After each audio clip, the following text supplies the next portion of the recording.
Welcome to my channel. ఈ రోజు నేను పులస చేప పులుసు పెడుతున్నానండి. సో ముందుగా ఆయిల్ వేసుకుని ఆయిల్లో మనం ఆనియన్స్ చిన్న చిన్నగా కట్ చేసుకోవాలండి. ఇలా కట్ చేసుకున్న ఆయిల్ ఇలా వేసుకొని బాగా ఫ్రై చేయాలండి.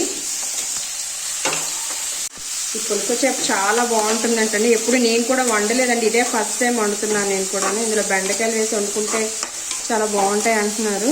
సో ట్రై చేద్దాం మనం కూడా.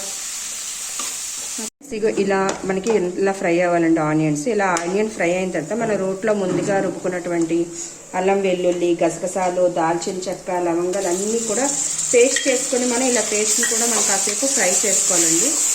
స్మెల్ అంటే పచ్చి వాసన పోయేంత వరకు కూడా నీట్గా ఫ్రై చేసుకోవాలి. ఇలా మనం దాన్ని మనం కొంచెంసేపు వేపుకున్న తర్వాత ఇందులో మనం కొంచెంగా ఉప్పు వేసుకోవాలండి.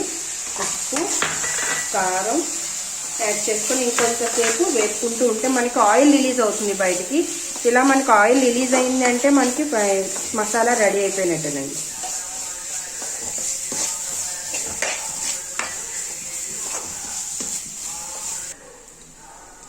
ఇలా మనకు కొంచెం ఫ్రై అయినప్పుడు బెండకాయ ముక్కలు కూడా వేసుకోవాలండి. ఈ బెండకాయ ముక్కలు ఈ మసాలా బాగా ఫ్రై చేయాలి.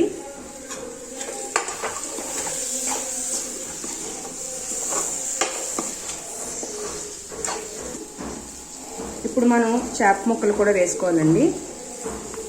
ఈ చేప ముక్కలకి మసాలా అంతా బాగా పట్టేంత వరకు కూడా మనం కలుపుకొని దీంట్లో మనం చింతపండు పులుసు కూడా వేసుకొని మూత పెట్టుకొని దించేసుకుంటే మనకి పులస చేప పులుసు రెడీ అయిపోతుంది.